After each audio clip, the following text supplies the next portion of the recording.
almost starting, so everybody has your tracker with you.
Bonjour à tous, alors me voilà sur l'Ultra Trail Blue à Sealand, qui est un ultra trail sur l'une des îles des Açores, l'île Fayal.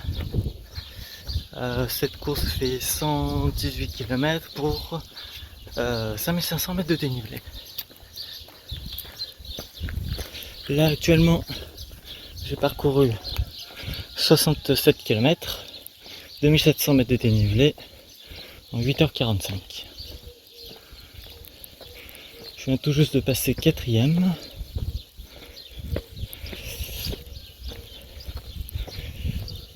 Et le terrain est bien humide. Je commence à en avoir plein les pieds là. Les pieds commencent à être bien abîmés. J'ai hâte d'arriver à ma base vie au kilomètre 80 pour pouvoir changer de chaussures.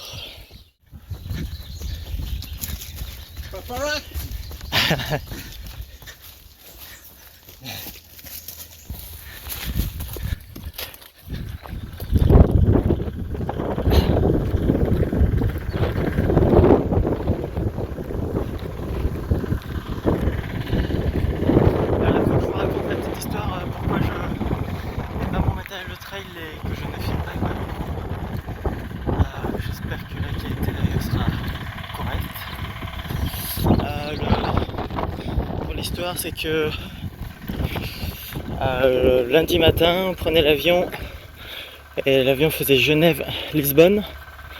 On avait 5 heures d'escale à Lisbonne. On a pris le temps de visiter à Lisbonne. Et puis quand on a pris le métro pour retourner prendre l'avion, eh bien, on s'est retrouvé bloqué entre 2 rames de métro. Tant bien que mal, on sort du métro et on part en courant pour essayer de choper notre avion à l'heure. Et là, on se rend compte que le problème est plus grave et que le blackout est total.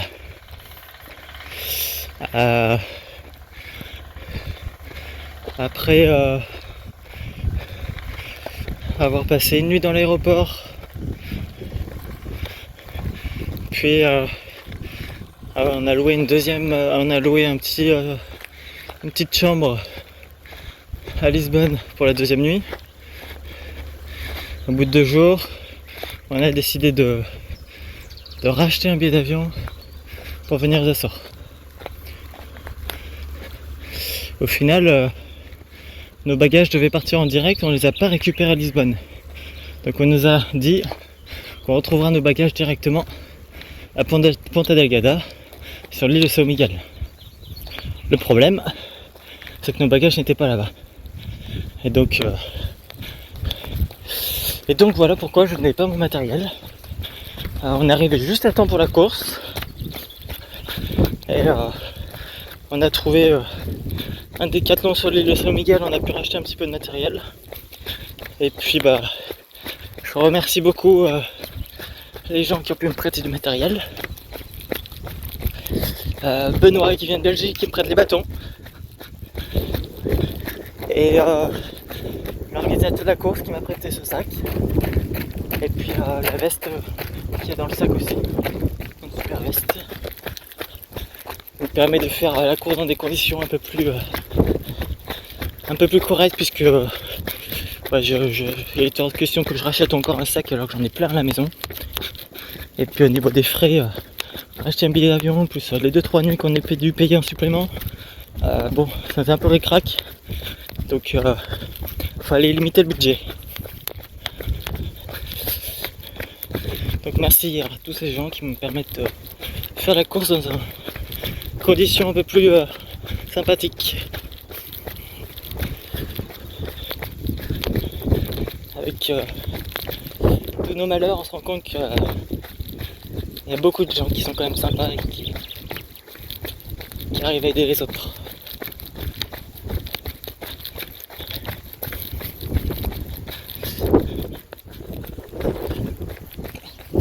Voilà la petite info pour cette vidéo.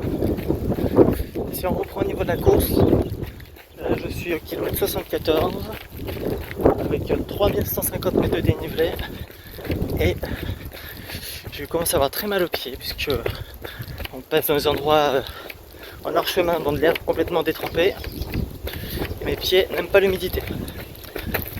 Kilomètre 80, je devrais avoir une base de vie de pouvoir changer de chaussures.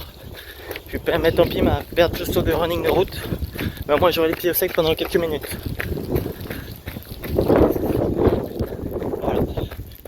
Il me semble que maintenant je dois être 5ème, un Polonais qui m'a doublé tout à l'heure. Voilà, je garde en tête que je suis là en vacances et pas pour performer, surtout avec tout ce qui m'est arrivé avant. Le stress, le manque de sommeil. D'ailleurs tout à l'heure je me suis arrêté sur le chemin là. Une piste comme ça, je me suis allongé, j'ai dormi. Au moins 5 minutes. Ça m'a fait du bien.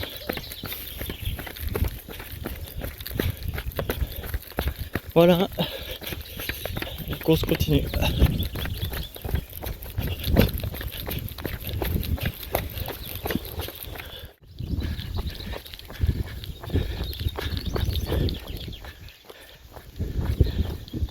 Le mont Pico en face de nous, sur l'île Pico, avec ses 2550 mètres d'altitude, le point culminant du Portugal.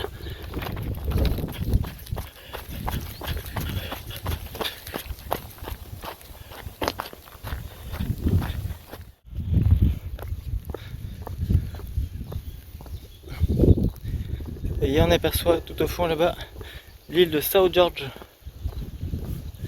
Et sur la droite, toujours Pico.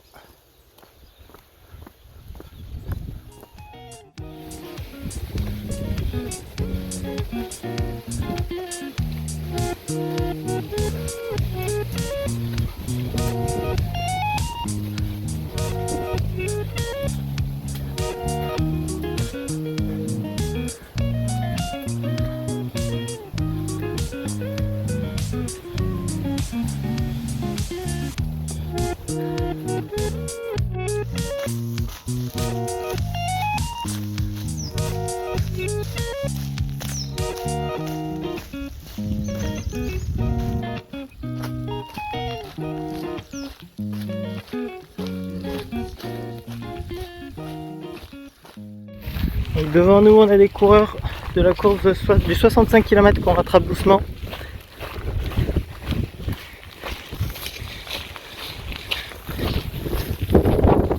Et je suis ici avec Florian qui avait le même projet que moi, rattraper nos conjointes.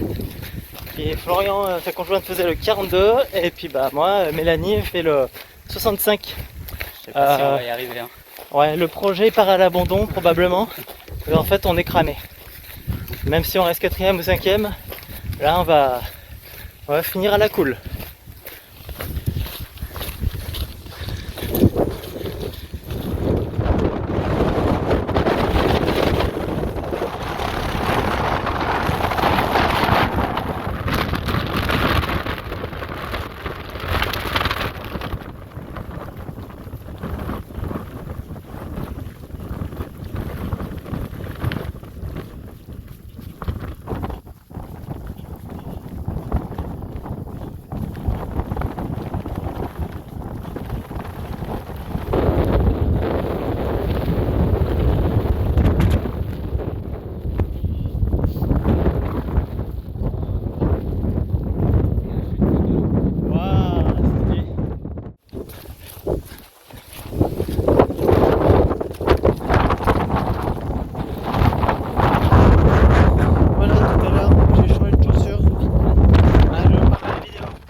Tout à l'heure j'ai changé de chaussures pour avoir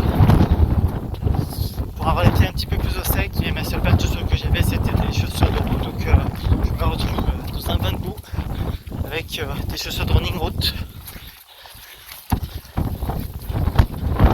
Pas évident à tenir debout.